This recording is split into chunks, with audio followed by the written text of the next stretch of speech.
Jean-Baptiste Poquelin, dit Molière, est un auteur français de théâtre au XVIIe siècle. Il naît à Paris le 15 janvier 1622 et meurt le 17 février 1673. Fils aîné de Jean Poquelin, tapissier ordinaire de la Maison du Roi, et de Marie Cressé, Jean-Baptiste renonce à l'avenir bourgeois que lui proposait l'héritage paternel, pour fonder en 1643 l'illustre théâtre avec 9 comédiens, dont les Béjart. Il en prend la direction sous le nom de Molière.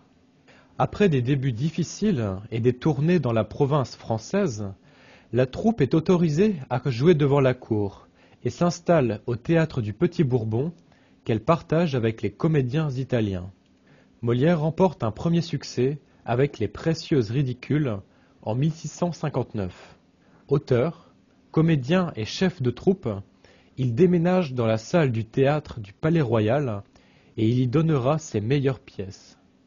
L'École des femmes, en 1662, connaît un triomphe.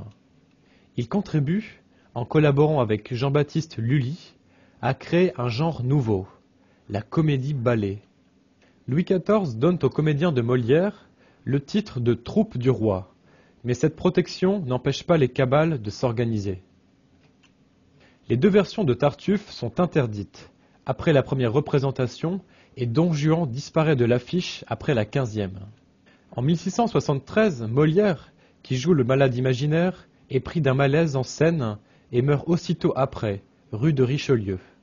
On l'enterre sans grande cérémonie au cimetière Saint-Joseph à Montmartre, grâce à l'intervention royale et contre la volonté de l'Église qui refusait aux comédiens la terre chrétienne, au motif que leur art consistait dans la représentation du faux.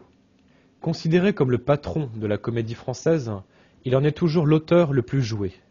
Impitoyable pour le pédantisme des faux savants, le mensonge des médecins ignorants, la prétention des bourgeois enrichis, Molière aime la jeunesse qu'il veut libérer des contraintes absurdes.